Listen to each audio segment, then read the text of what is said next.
This is a Frank podcast.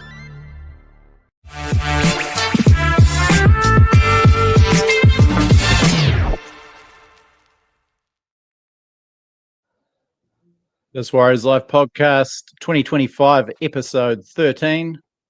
Will Evans here with Brad Larkin for another Teamless Tuesday live episode. Ahead of round three's Friday night clash, the Warriors and the Roosters, brought to you by King's Container Crew, of course. For your container packing and unpacking solutions, or your devanning, any staging, anything you need done, really. kingscontainercrew.com. And jump on the Work With Us tab if you're looking to get a job with those guys. Also, New Zealand TAB, and brought to you by Frank Podcast as well. Brad, how are you, mate?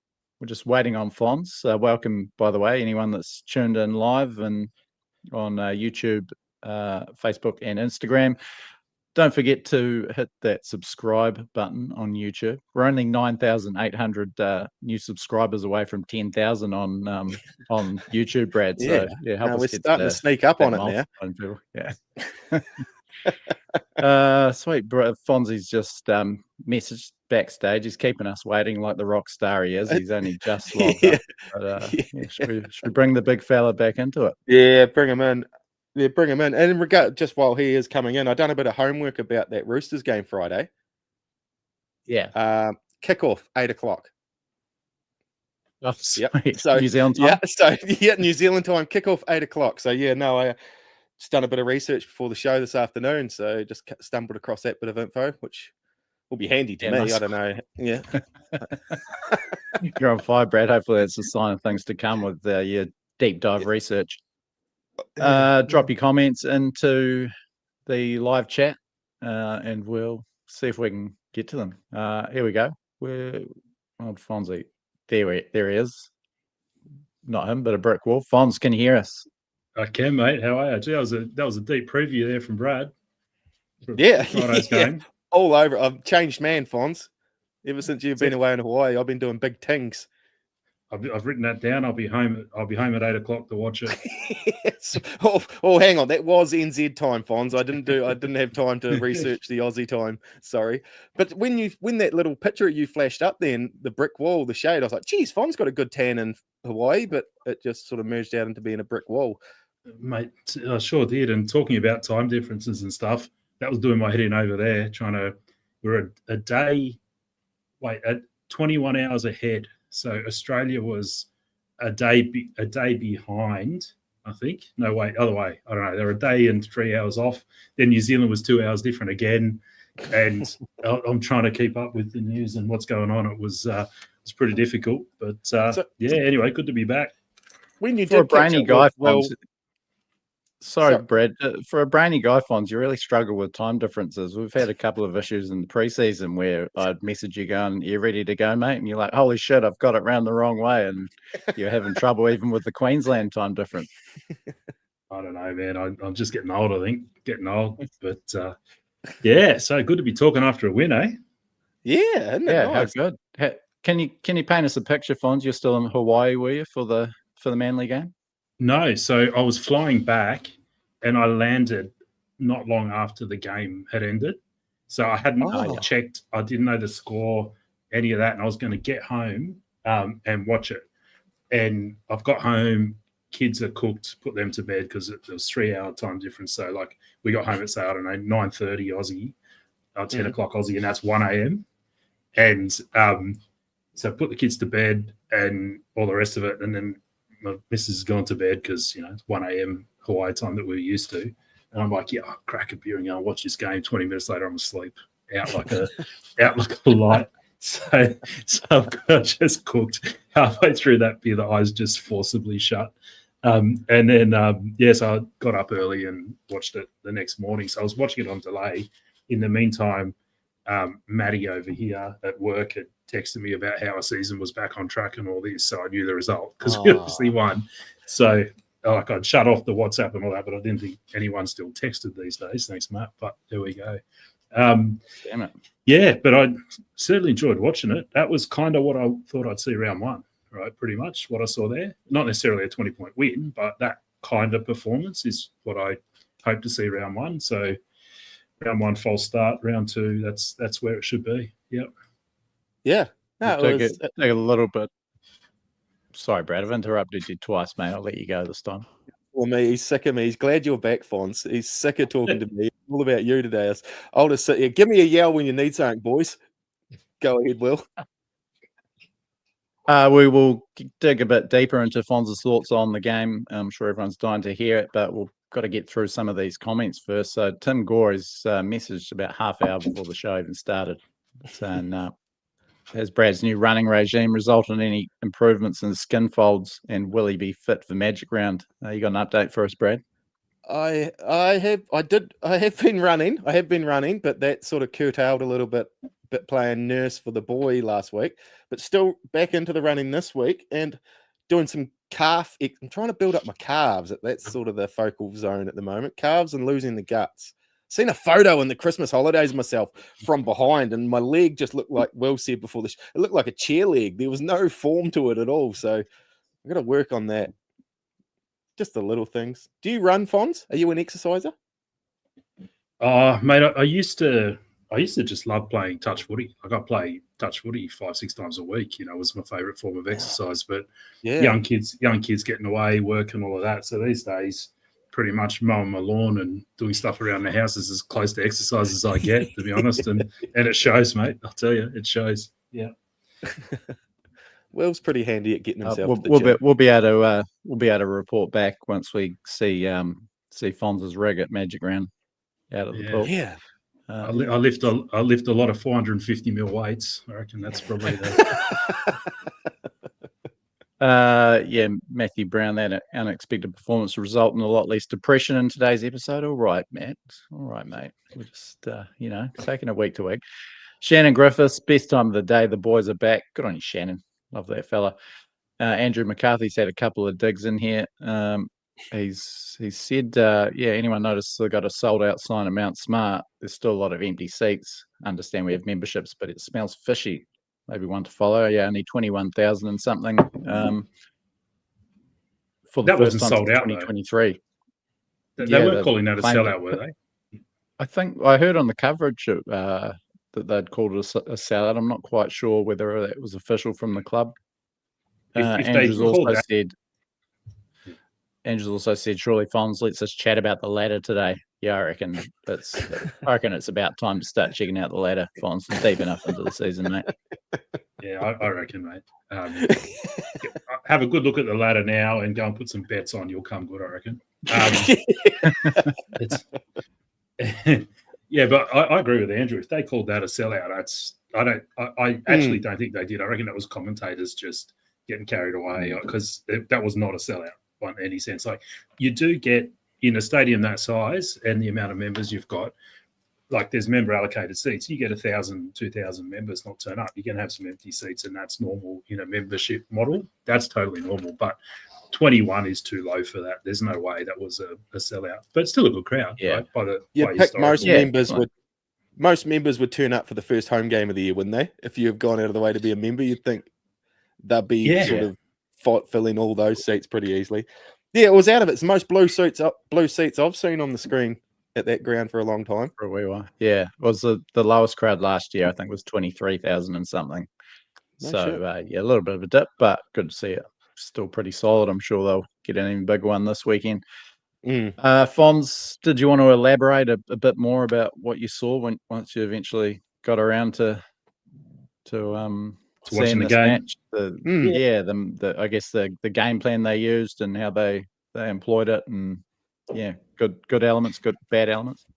Well, I mean, I don't think we did anything particularly clever, right? Really, we just didn't do anything incredibly dumb, and our middle stepped up. So, I mean, straight away, the starting middle of Fish, Barney, and Clark showed, that it was just worlds ahead of the week before when Barney was at lock and Jackson Ford was at prop. Because Clark, he's a very good player in his own right, but he just offers that different sort of running style, different approach through the middle, and that's all the difference. It's harder to pick us off. We're not as one out.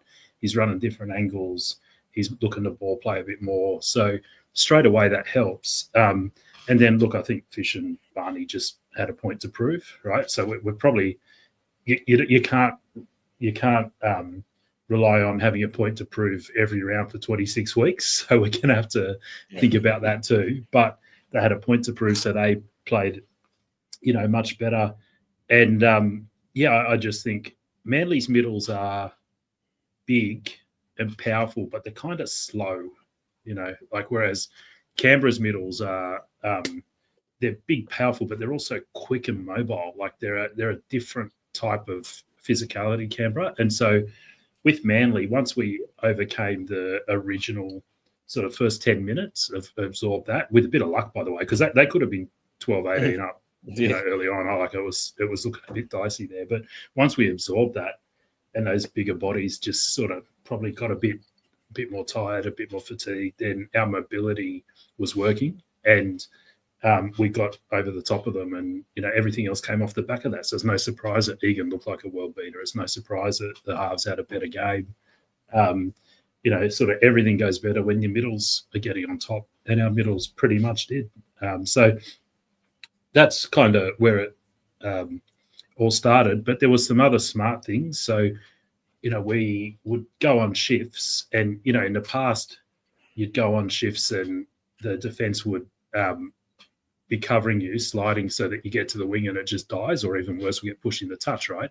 Here, both Sheck and Tane scored tries by, when that happened, stepping back on the inside, right back through the ruck. And that had to be deliberate, right? So it was kind of like if we're getting shuffled to the edge, that's all right. You blokes start cutting back in through the middle. Even if you get tackled, you've recentered the play for us. So we're not getting tackled on the sideline. We got nowhere to go. You've at least centered it. But we got these big, slower middles who you're going to be hot stepping around. Maybe something comes of it, and they score 2 tries that way. So I mean, you can't rely on scoring tries like that every week, but it shows there's some thought went into how we're going to manage our shifts and what happens if our shifts don't work. Because we didn't score any tries off the kind of 2023 slingshot plays this week. It didn't look at all like 2023 attack, did it? Really? No, not at all.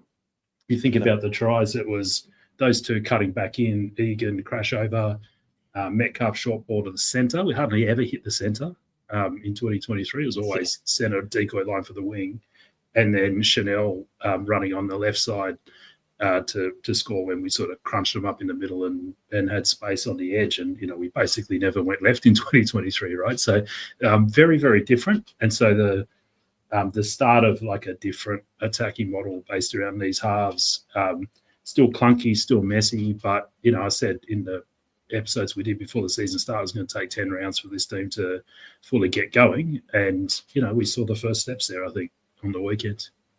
Oh, you're wrong. It only took 2. Well, I don't think that. I don't think. Yeah, I know what you mean. You mean consistently and actually, because you're right. It was still pretty plain, wasn't it, Fonz? In terms of footy, it wasn't very pretty what they done.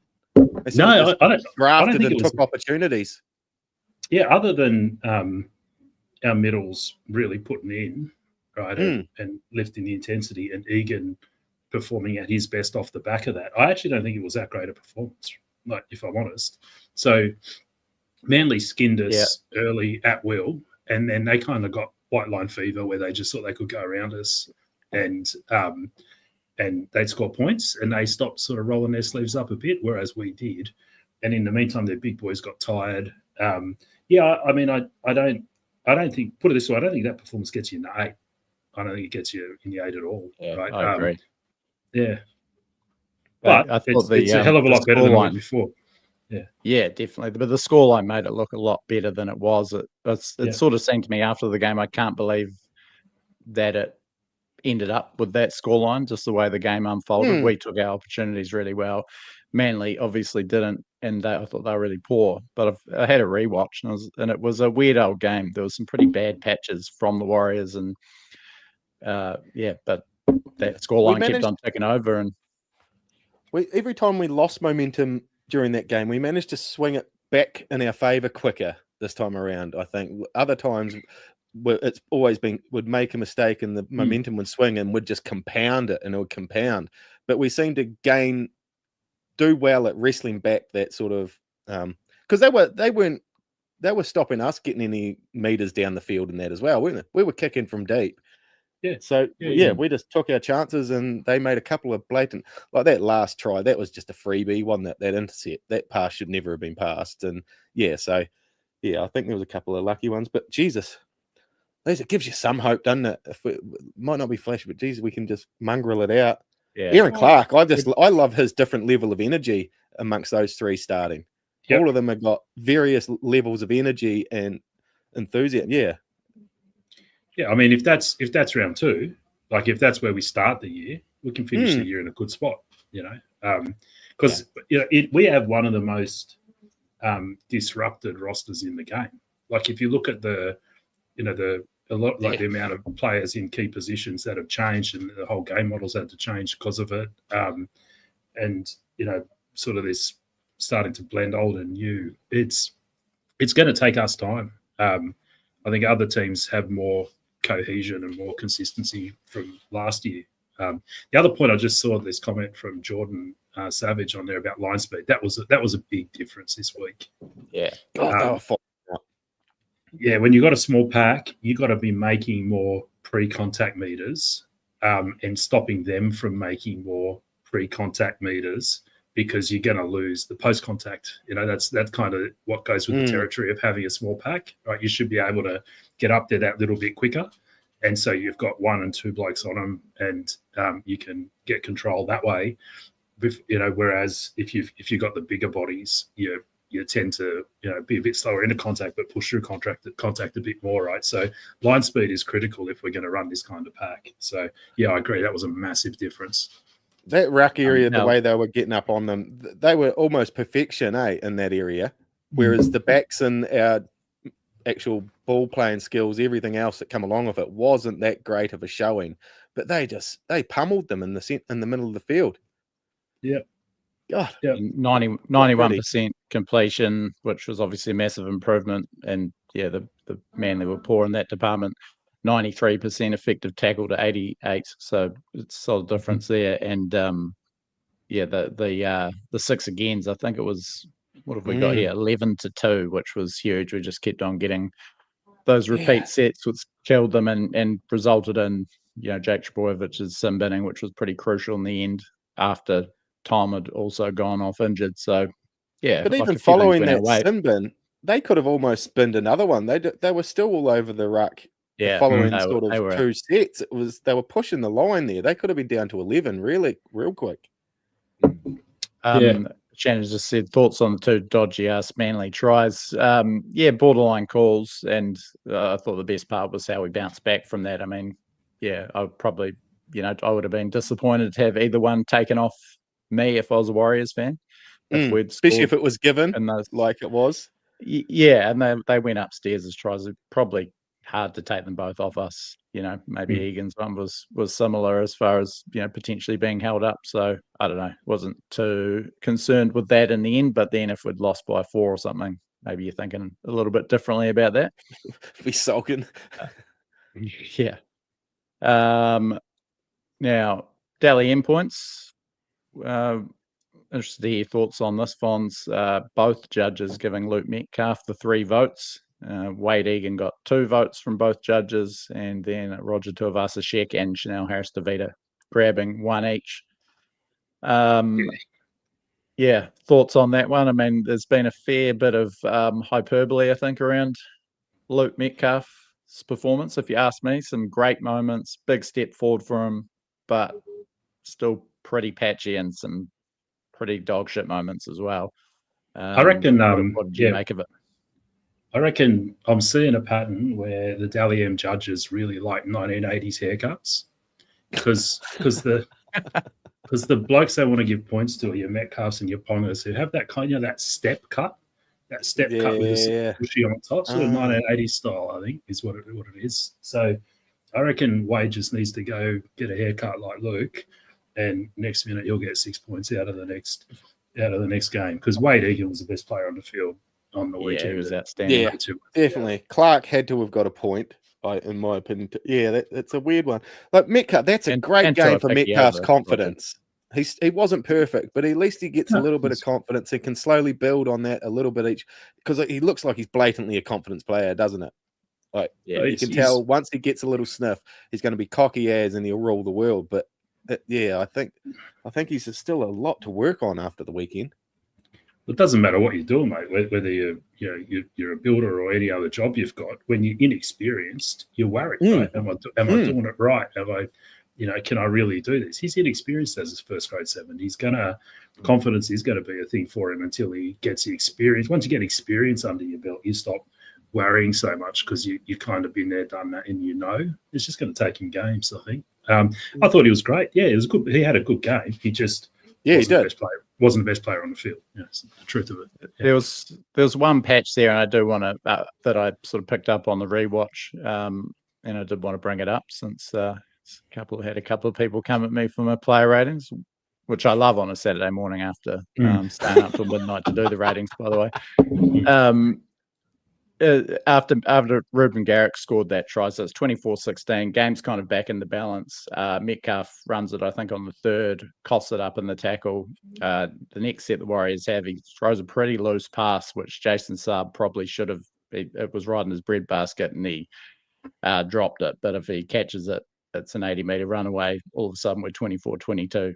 Get away with that one. And then next set, the Warriors have Metcalf drops it over his shoulder, and it's a turnover again. So pretty poor sort of 5 to 10 minute period for him. And then obviously Jake's sin-binned and the Warriors are on top. Manly just keep imploding, and we, get away with a pretty comfortable win. But those are the sort of patches I think that, moving forward, Metcalf kind of needs to eliminate from his game.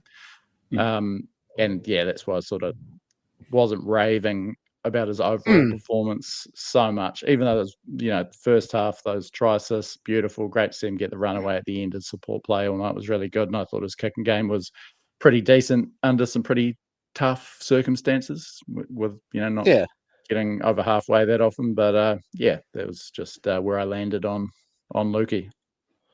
Yeah, just on that, I can see Andrew Ferguson's got a comment saying, watching live, he had the impression that Luke had a poor kicking game, whereas people watching on TV had a different view. Mate, if you can you just give us a bit more detail in the comments? Like, what do you mean was poor? His long kick, short kick, or anything like that? Because, watching on TV, I mean, I don't expect him to be Sean Johnson 2023 standard, but I thought he was pretty solid, and Chanel did a good job kicking on that left side as well. And so, I'm probably what you said there. Watching on TV, I thought he did all right. Curious to know what you thought was off at the ground. Couple of miscues from the short kicking game, but whereas Chanel was really good in that area, finding the end goal. But a couple of repeat sets, a lot of the time he was trying to hoist it up from their own 40-meter, wasn't he? So it was sort of maybe it was dropping 10 meters out than people would like it in the field live, but he was landing at sort of the 20-meter line, but that wasn't his fault that he was having to kick it from there. Yeah. And it still works well, that high kick, slowing down the winger and us getting up there at the 20. It still works fine. It's the Webster method, is just chucking it up. They're going to catch it on the full every time, but it's giving your chasers a chance to get down there. A lot of people hated that last year. People hate it when we're losing. That doesn't get much comment when we're winning games by 20 points, though.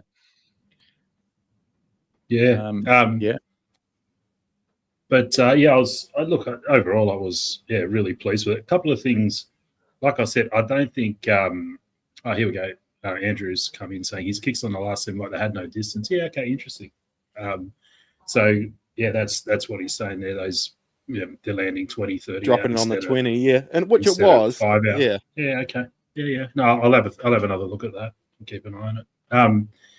But like the other thing was he played Barney 50-something straight minutes. Again, I mean, that's what led to Tohu retiring a year early, right? Really, when you basically go, I don't trust my other middles, and I'm gonna pick my captain and one of my best workers and run him too many minutes in a row. I hope that was just a sort of let's make up for Vegas.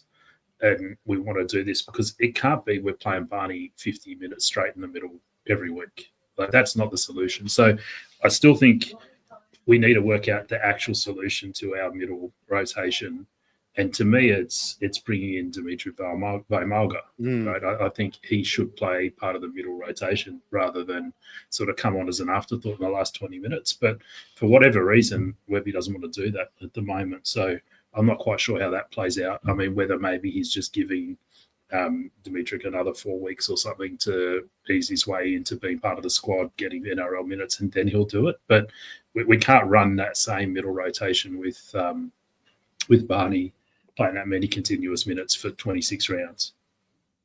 Nah. And I was like you. I was pretty keen to see Dimitri get on the field there in that first half last week. I was like, oh, this would be a nice time for him to come on right now, but they sort of held him back. And as it played out, we won, and when he came on, he still played well. But he's ready for a couple of decent stints, or a couple of stints, isn't he? I think now. That's the next phase to him. A little bit of news before we cross to what's probably going to be a pretty uneventful Teamless Tuesday drop for the Warriors, at least. Yeah, it is. Around the Roosters team. But Richard Agar, the NRL's come to their decision. They've reviewed the footage, the grainy footage. Should I try and play this footage, boys? Do you want to see it? Yeah. Fonzie? Oh, Richie Rajar. Not bad, Brad. Some of you better work there. So, yeah, bear with me, boys. Hang on. By the time he gets this up, the team list will be down. No. No, Richie would have smacked over another reporter. Yeah. Shush. Here we go. So you can see them cruising down the hallway here. Is this a G up? That could be anyone. Well, I think that it's so they're having a bit of a discussion. Richie goes to walk away. I think it's all over. Yeah. And he turns around and lashes out, sends old mate sort of reeling backwards a bit, and then he's still mouthing off and pointing as he wanders off. So I think the same too, Fonz. Depends what was said there, right? So if the other bloke said, "Oh, you know," I'm not saying he said this. I don't know what he said, but if he says something like, "Good to see you still can't coach, mate," because in that game we're getting flogged at half time. And Richie's sort of gone back and said, "Oh, you know, here's what I think of you and your mum." Well, and giving him a little shove with a couple of fingers. That's one thing. Versus if Richie's a bit tired and emotional and is sort of getting into him unprompted, it's pretty bad, right? So just you can't tell from that whether it's a big deal. I just move on. Who cares? I mean, how do you suspend an assistant coach anyway? That's what I want to dig into. Do you suspend him from the game in the weekend, but he can be at training during the week when he's of use? Hey, Richie, what do you reckon? So he's not allowed at game day, I guess. Why is he fucking needed there anyway on game day? Well, I'm sure they have something to do. I'm sure they do something. But really, though, isn't he more value being there during the week than on game day? Oh, 100%. So the suspension's asked about he's in the box. I'm sure they're talking to Webby. So Rich will be at home on the phone. Webby's like, "Hey, should we rotate the middles at this point?" He's like, I can't tell you, mate. Actually, Barney looks a bit tired. Barney looks a bit tired. Like that's it. Yeah, it just seems an odd. So when players are suspended, are they allowed to train during the week, but they're just banned from games on the weekend? Yeah, and they're allowed to be at the games too. So essentially, it's true. that's about all they can do. It's such a puzzling suspension to me, where he can work 95% of his job, but can't do that 5%. He's not allowed to hold a clipboard. He can't hold a clipboard or a pen. He can be around. He can say things. He just can't write on the whiteboard. But he's allowed to assist during the week. Well, he can't assist, but he can. Anyway. And he did get, it was a $10,000 fine, fairly hefty, 5,000 of that suspended. So, I mean, I don't know. I think it's a pretty unique sort of situation in the middle of a game. Doesn't he have to do some course as well? Yeah. So, I mean, what's the course? Obviously got statements from. Got to do a landscaping course. It's like we're worried about you, Richie. You got to get a trade behind you, mate. Botany could be the thing for you, Richie, mate. Just real chill and but even a bit of PD. Imagine Richie doing some PD, weed eating some birds, picking up some rubbish on the side of the highway. They're going to make him write some news stories about other coaches and teams, so he knows what it feels like to be a journo. So good to have that one all wrapped up. You write an article about Ricky Stewart and then one about Wayne Bennett, and then you'll know what it's like. Then wait. Then we'll put them in your tunnel at half time. Yeah. Good to have that one all wrapped up, dragged out a little bit. That little storyline. Hey, 6 o'clock. Let's go. Yeah, 6-inch what? Oh, 6 o'clock. Here we go.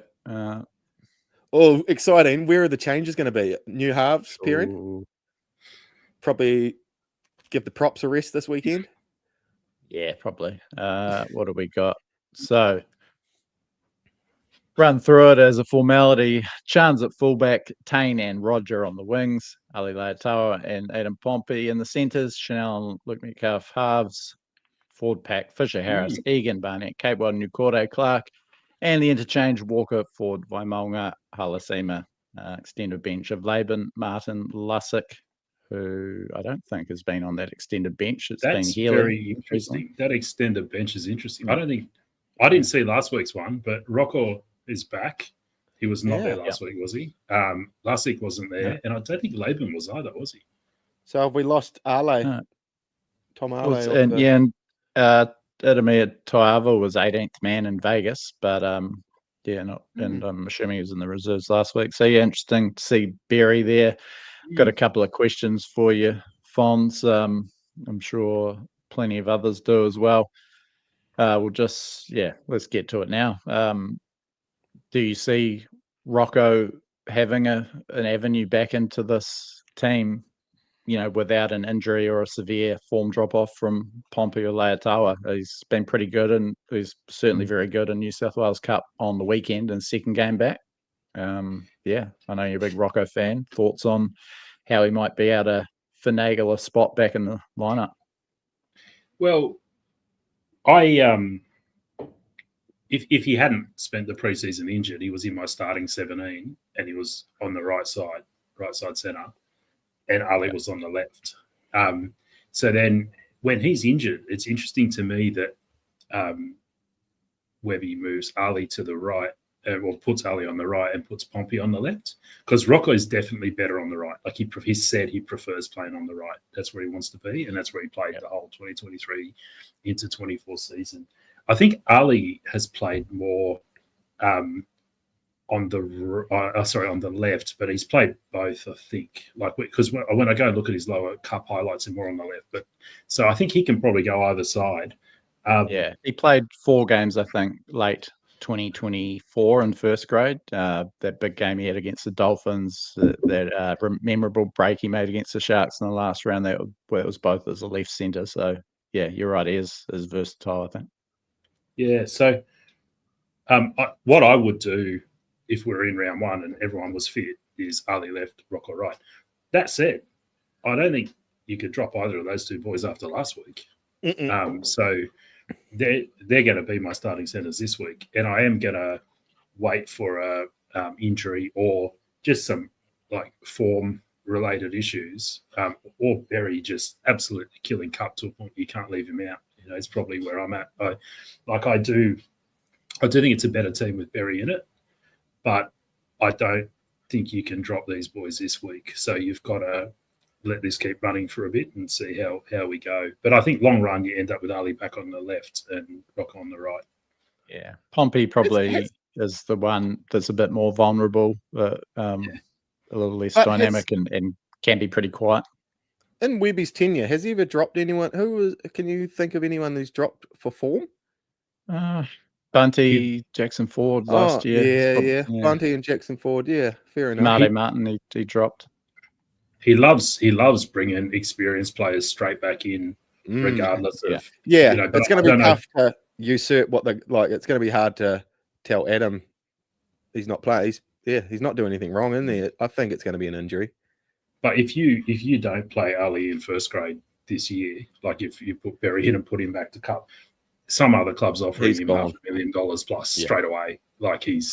So And that's not the same with Pompey, let's be honest. So you There's kind a of couple work of out good from that. players sort of fringing that at the moment, in there. Like even Tom Ale, he could be one that might look. There's a couple of good players. It's a beauty of depth, isn't it? A couple of good players that like, oh, geez, if these guys don't get some game time, they might go looking elsewhere. Oh, they will. And Yeah. Laban at 18th is interesting too, because I thought Capewell and Nikore both went better last week. I think Nikore was actually running hard and so on, and I think he was doing the job you want him to do, albeit I think there's still areas to improve there. But Laban to me is Capewell's replacement. That's what that is, because Laban is probably not as explosive as a Nikore or a Halasima, but he's a worker. He's a kick chase. The amount of tries you see him set up off kick chase where he's first to the ball, batting it back, or fullback spills it and he's Johnny on the spot there, right? Because he's a worker. He does all those effort plays. Competitor. So, yeah. So to me, he's Capewell's long-term replacement. And so what I reckon they want to do with him at the moment is get big minutes into him in cup to make sure his motor's up, because that left side back rower is Webby runs them as 80-minute players. So I think Laban, the thing holding him back from first grade at the moment is can he do it for 80 NRL level? And so, I'm not sure we're going to see him come in, but putting him at 18th man, get him in around the squad. Maybe, that's the idea there. Question there, when is TMM going to get a shot? Well, when he's a better player than the halves we got in first grade. Like he's and like again, it's not just who's a better creative playmaker, right? And I want to come to this point around fullback where a lot of people are saying, Dalpicki should be fullback. And I had a question from Teets through Twitter today saying, sorry, I meant to drop that one in, but let's address it now. I'll read it out just verbatim, so we've got it. So Teets has said, would you entertain the idea of a good ball switch of Tane to a Picky and C&K off set starts in the opposition 50, like the Roosters did with RTS and Minicello way back in the day? Take it away, Fonz. Yeah, well, I was going to say about TMM, like he's probably a more creative ball player in, off the cuff than Chanel.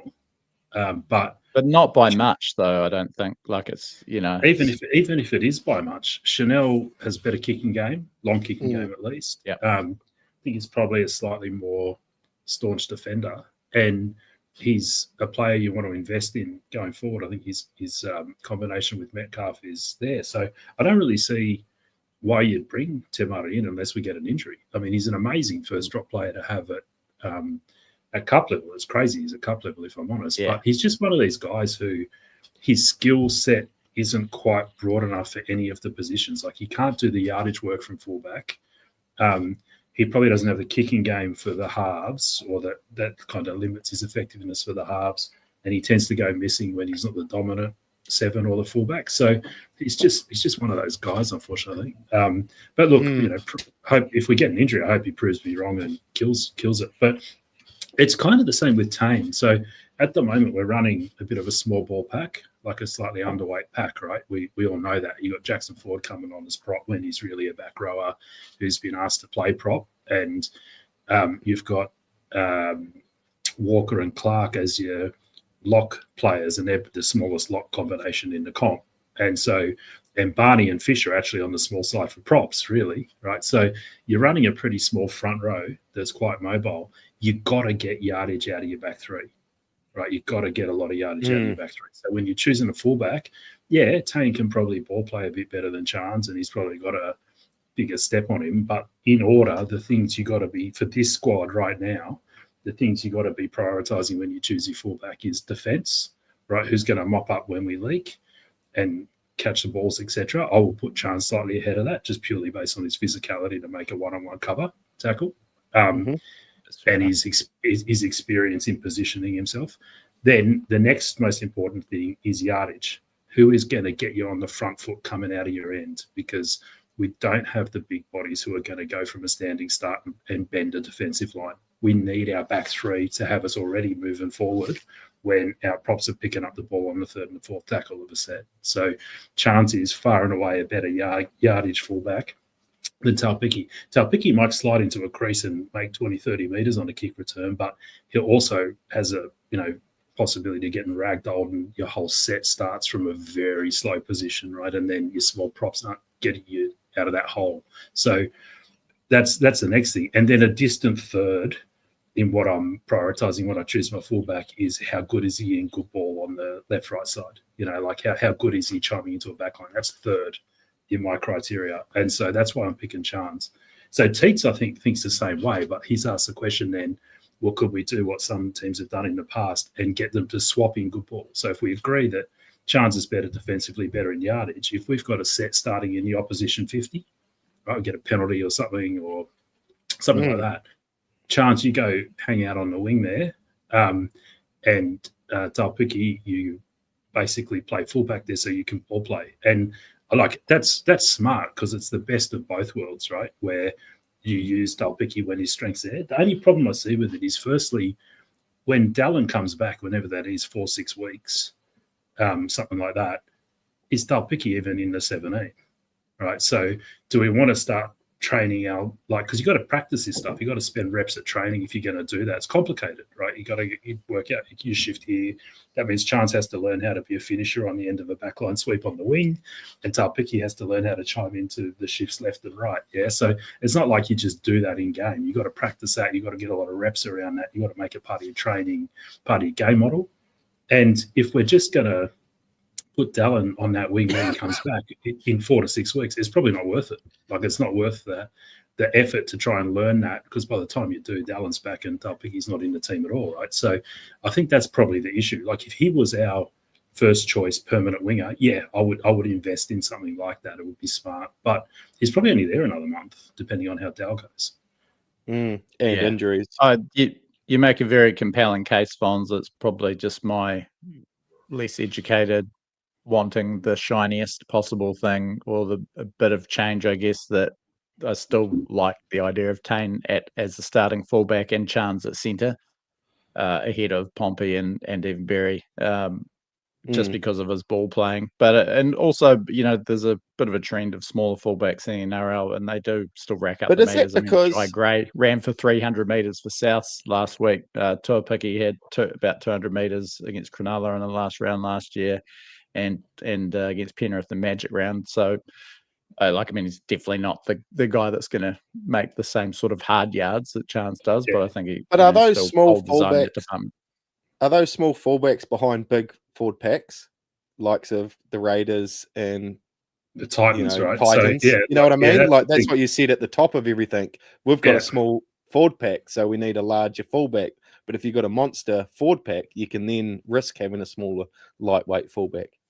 I mean, if you're the fullback behind the Titans pack, right? Yeah. If your first carry isn't very good, well, there's freaking 5 monsters who, from a standing start, will run through a concrete wall. You got Tino, you got Mo Fotuaika, they got back rowers on the bench who are bigger than our props, so it's just a different balance. Like, you can prioritize different things in that team. But we're the other way. We have, by design or just how it's played out, we have a smaller, more mobile middle where we rely on Walker, Clark, and Egan to make that work for us in attack. Mm-hmm. And I think we just have to accept that part of the price for that is you've got to sacrifice at your back three, where they have to be yardage players. They have to be good yardage players. Now, if you can find someone who's a good yardage player and a good ball player, great. You've got the best of both worlds, right? But there's a reason there's not many of those fullbacks, and if there are, they're worth $1 million plus a year. We just don't have one. I can still see the value, the net value in Tuapiki at fullback, Chance at centre, but so do I. That's still my preference. That's a fair argument. But then who are you dropping from change? Ali or Berry? Pompey. Yeah, okay, but with Berry's Pompey and Berry. Pompey and Berry. Too bad. Yeah. We've got 2 great New South Wales Cup centres, but that's just my preference. And I don't think it's the clubs. I think that Tane is, unfortunately, going to end up in New South Wales Cup again, which is a shame because I think he's too good for it. I mean, he was sensational, I thought, against Manly. I thought he was the second best player on the field. in a position he's very unfamiliar with. So great luxury to have him in the squad. I'd just, be great to be able to squeeze him in somewhere, but Are you probably not guys going to happen. just circling back to Martin? Are you surprised he hasn't popped up in the Parramatta conversation? I reckon Martin I have doesn't seen want it. to. He won't leave New Zealand, I don't think, will he? That's what I reckon. He's coming up to 30. He's probably got one contract left in him, but maybe that's not, it might just be like, oh, well, that'll do me, and go back and live down the Waikato and just wants his pocket money for fishing and go hunting, hunting really, and doesn't he? fishing. Yeah. Yeah. Fair enough. Yeah, I don't know, but I could see Parramatta maybe making a play for him if they can't get a Poor Galpin Dylan or Brown, something. God, it would suck to be that dude at the moment. He's just going to have a microscope on him the whole time. Mate, he just signed a deal where he's guaranteed $14 million. Yeah, true. He doesn't give a shit. Yeah. Come at me, I was going to say, though, well, if that's where you want to go with fullback, then I think, you need to be thinking in terms of, do we move Walker on at the end of the year and go and buy a bigger middle forward so that we rebalance to where we can do that. We're more able to do that across the squad. That's the question then. I'm almost wondering if it's the beginning of the end for Walker anyway. Is he starting to get a bit old and hasn't quite? I'd like to see his foot. I know it's only been small sample size we've looked at, but it's like, I wouldn't mind that Sam Healy coming on It's out of it. Lussick's got ahead of Healy on that bench. Yeah, that's interesting. Healy was good in New South Wales Cup again and played the majority of the match. I'd just love to know what the sort of succession planning is and who that, how they see some of those veterans. Obviously, Walker's off contract this year. Chance turns 30 before the end of the season. Like, do you see him as another 3 or 4 season fullback or? Well, can you clear this up? Because on NRL, it says he's signed to the end of 2027. But I have not seen any announcement. Yeah. When you go NRL contracts tracker. He can't stay fullback. It's like a 40-year-old drum and bass DJ, and it just changed to something more age appropriate, man. I think he needs to switch to centre in that to elongate his career a little bit, I think. Or else he's going to run into a juncture where he's still a fullback, but he's 32, and who wants a 32-year-old fullback? Yeah, or to wing. At least I got the all-round. Yeah, I don't think he has the pace for the wing, personally, but I just thought he went really well at centre when he's what about hooker? Been put there for the Kiwis or hooker, you reckon, Brad? What's it's interesting. Everyone how many first What's that? guys. There's a bit of a trend in the game at the moment. Like if any back isn't quite quick enough or something, people are like, I reckon he'd be a good lock. Just like Gutherson, put him at lock. People are dead set saying put Chance at lock. Like, do you know what a He's used to making 6 tackles a game? Isn't a lock just a small prop these days? Yeah, it's small. You've has to make 30 tackles a game and just run through the freaking washing machine of the middle all day. Like, you gotta be kidding. I feel bad picking on him each week because he's a great footy player and God, he digs in. He's fucking. That's why I think he'd be a great centre. He's just strong and committed. I don't know. I just want to find somewhere for him that we can get an extra couple of years of that sort of energy and input out of him. But according to the NRL, it does say he's signed till the end of 2027, which I didn't know that was right. So I love anyone, Sammy Hewitt, anyone in the official media who's going to get down to the club's next media session. Can you just ask them? And just clear that up because it's kind of important actually. Squad. Yeah, certainly. Yeah. We'll run through this Roosters team and have a wee look a bit ahead at the game before we go. Roosters will line up unchanged back line. James Tedesco, fullback, sensational against the Panthers last Friday. Daniel Tupou, Dom Young on the wings there. 2 very tall wingers against one very short one and one medium-sized one in the Warriors. The fledgling centre pairing of Mark Noah Quanatawa. Damn, I thought I was going to nail it.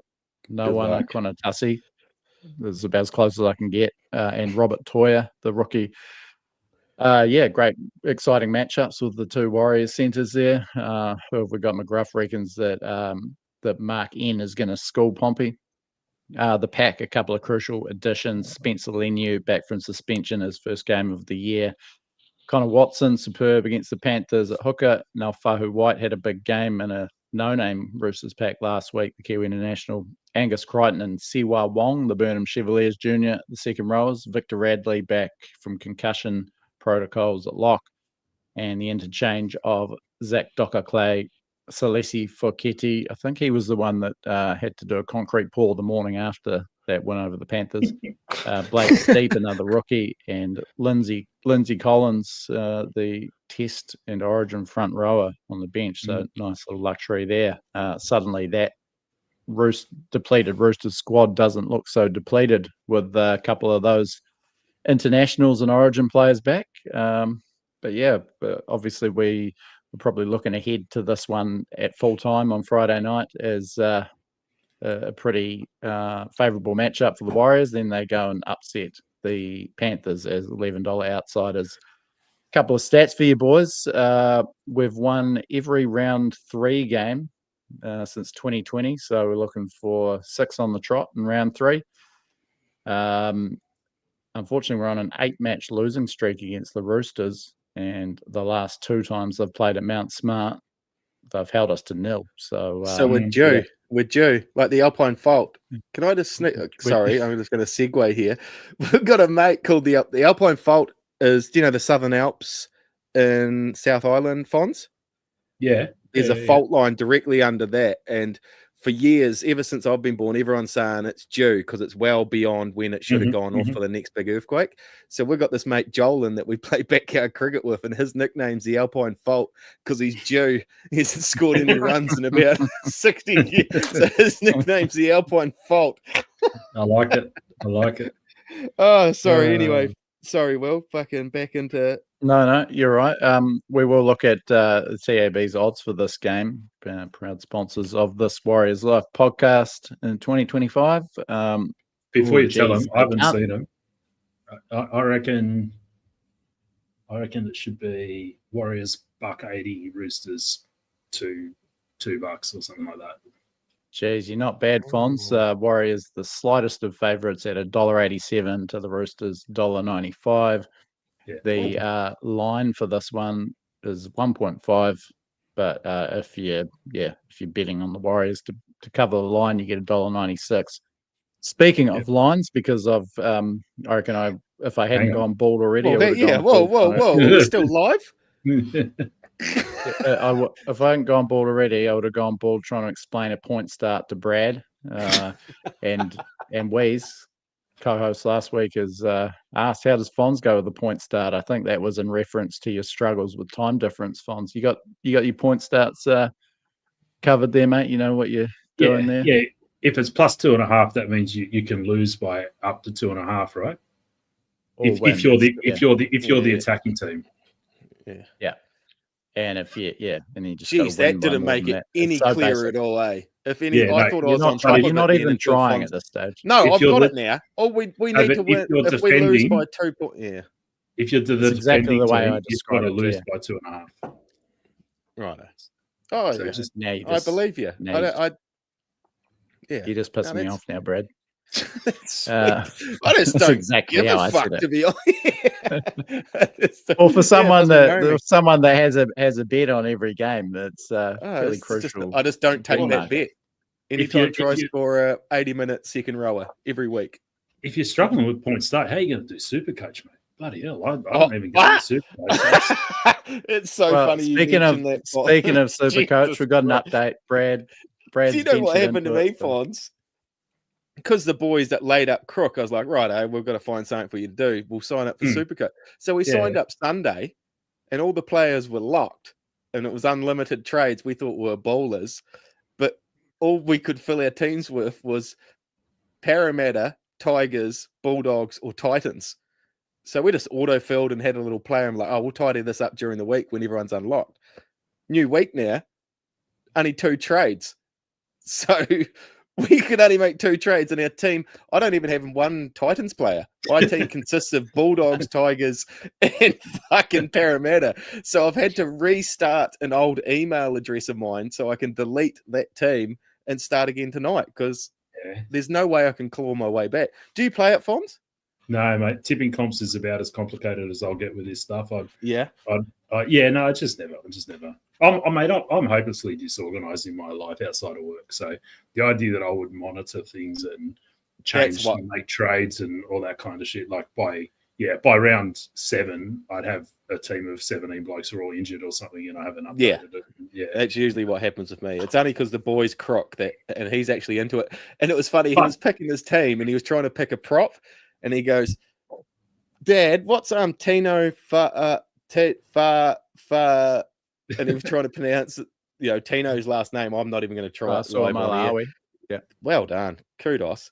And I said, if you can't pronounce it, you just call him Big Tino. and all week, Big Tino got a monster score. So he's his favorite player now, him and Matt Burden. And he loves Tino. So he goes, fuck, I can't wait to see what Big Tino does this week. But I know plenty of people who've got into Supercoach absolutely loved it. It's really helped them think about the game. So I'm not like, if you want to do it, get in there and do it. That's what I'm fizzed about, Fonz. The boy's showing interest in league, and now he's going to sit and watch games, keeping an eye on players he never thought of watching. Yeah, I reckon this is going to be him dipping his toes into me having a partner on the couch every week watching every game. Get him on the pod, mate. He'll take over. You take over your. Get him on the what? Oh, the pod. Yeah. The TWL League, 85 people. We've had a few stragglers join in late, so it's great to see. UTW, that's some fella called Denham. He hit top scored with 1,504 points last weekend, so he's taken the overall lead with 2,755. Denham. Duff Fisher Harris is just 14 points behind him, so it's very tight at the top, and Kiwi Enforcer third on 2,738 points. I thought I was going pretty good with my improved score of 1,258, but it looks like everyone has dominated me again, and I am. Me and Tig got 1,100 from that last 2 games of the weekend, man. I can't wait to jump in and smash you. Yeah, we'll see. You've got a long way to go before you can even enter this league, by the sounds of it, Brad. It's on our to-do list tonight. It's on the to-do list tonight. Yeah. But yeah, join in. I think the code there 130560. If you want to join that league. Exciting times. We'll keep you updated once the whips really start cracking. We'll be looking at, since we're not allowed to look at the NRL ladder, we'll just look at the Supercoach ladder in great detail while we're covering off competitions. Instead of the brick wall, we should just have the NRL ladder there representing Fonz. Fucking hell, that is such a fantastic idea. Speaking of that, boys, I have to jump. I just want to Shannon, mate. Yeah, I hope you can give your brother a couple of uppercuts after the game. And also, why are you guys talking to a wall? Well, it's a fair question. It's a fair question. Yeah. If you just jumped in, we got to unmask you at some point, Fonz. Surely it's an arty thing. It's kind of an abstract art thing. Yeah. If you look at it close, it's like one of those 3D pictures. If you stare at it, if you stare at it, and if you make your left eye look right and your right eye look left, my face comes out of that. A bit of a magic eye going on. Clever. Thanks, Fonz. Great shift from you, mate. Back from holiday, and good to see you back into the swing of things. Awesome, later, boys. Fonz, bruv. Later, bro. See you, bro. Brad, the mix and pick comp. Now, how'd last you go? Week's game, I actually went pretty good. I think I was just one off the winners there with 5 points. You only need 5 points to get into the draw to win the TWL merch, which you and I are modeling various versions of. If you can't win it on your own, playing the mix and pick, go to thiswarriorslife.digitees.com.co.nz. The links are all in the show notes. But last week it was the Ultimate Warrior, I think Melbourne based, getting the win, getting the dub. And congratulations also to the top scorers, all getting 6 out of a possible 8. Stazza, Divi, Brian at Mix and Pick. That's got to be his best score ever. Yeah, I did notice. I did when I was checking Galway's scores. I finest. thought Brian done all right. Yeah. Yeah, and Troy Trex 3. So yeah, the game's picking up a bit of steam again. Everyone loves I the was Mix pretty and Pick manly game. heavy on that Jumping one. there. Yeah, I went That's pretty what hurt Warriors me. heavy in the end and ended up with 5. So Oh, and also Nick P, great friend of the show, tremendous bloke. He got the round 1 win, which we didn't cover off. So yeah, Is that Nick Phillips? Is work. it? Yeah, Is that the name I'm that's the thinking one. of? Yeah, Yeah, he is very present. Good on you, Nick. yeah. And also just to note, the fan MVP vote went to Tane Torpiki. So yeah, I think you're pretty close to the mark there. Metcalf and Aaron Clark not too far behind. Only a quarter of the fans picked the Warriors to win. So yeah. And pretty if any negative. Sal's basketball crew out there, Mix and Pick are deep in that too, aren't they? If you want to play 100%. Yeah, if you like that, get into it. They're all over the Sal and some good prizes there as well. So yeah, jump in. Shannon, we love you, mate. Just haven't been able to keep up with all your comments, but we really appreciate it. Yeah, everyone else that's joined us today. Don't forget to there was that lad tuned bloody in from subscribe Dubai early. Actually, there was one I seen pop up. Yes. He tuned in from Yeah. Dubai. Yeah, cheer the bowl. Where we go? Yeah, I got to bring that back up. Was it Willie or Wally or something? Willie Nathan. Yeah, Willie Nathan. Willie Nathan. Watching from Dubai. Imagine being in Dubai and having the the thinking I'm going to watch these clowns for an hour. So yeah, with all the shit you can do. Go watch some of those dudes just drift. Have you seen that drifting they do over there? They just do like 400 kilometers an hour down the road in the Land Rover and then just start hucking it sideways. It's ludicrous. Go watch a couple of those vids. Maybe that's what he's doing. Oh, but I hate to tell you this, but my back teeth are floating. Will I need to use the little boys' room? You need to go before the. I know it snuck off of me. So now I've been sitting here with my legs crossed for fucking 45 minutes, just trying not to cough. Yeah, we'll let you go then, Brad. What's on the menu for tea tonight? I don't know. Shopping day. I did notice there's some chicken breast on the bench. You know, females love a chicken breast, eh? Do you know this is interesting? Ruth is so disgusted by like touching raw chicken that we only eat it if I cut it up. Yeah, so if we have a I don't chicken touch dish, it I have bare to handle hand. it. I touch it with a paper towel. I never touch, not out of the packet. I need it Even if you're cutting it up. Yeah, you I dry it off. towel. You got to get rid of that slime. It's fucking disgusting. I prefer not to touch it at all. I'll get Trace to cut it. Update. Gas giants. Yeah. I've done some research. Do you know if you stood what is it? Gas giants are Jupiter and Saturn. If you stand on them, you just fall through it. It's like a cloud. They think one of them or some of them may have a solid core, but but that's not a planet, eh? It's a space cloud. Yes. I got to text Neil deGrasse Tyson. Solar system. That's what I reckon. Like they Pluto. deleted Pluto. At least you could stand on the maggot. It's not just a cloud blow it away. So I was a little disappointed in that. But anyhow, what do you got on the menu? Chicken stir fry, actually. I had to cut up the chicken before the pod.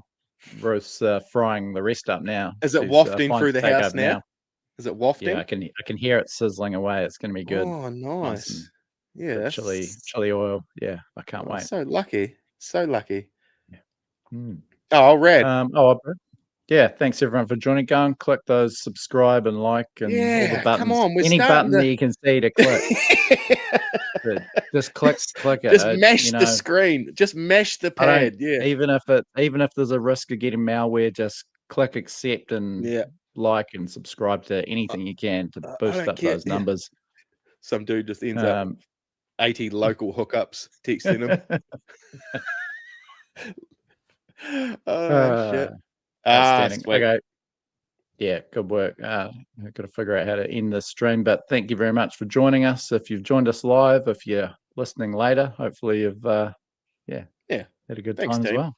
But until I think that might do us for the week, Brad. We jumped in on Sunday. only game on Friday. So we'll see you next week sometime. Remember, 8:00 New Zealand time this Friday, people. 8 o'clock. PM. PM. Yeah. PM. Yeah. Don't take the day off work to watch it because you can go to work, come home and watch it. I won't be until 10:30. Warriors are playing at 8. Until next time, take care of yourselves and each other. This is a Frank podcast.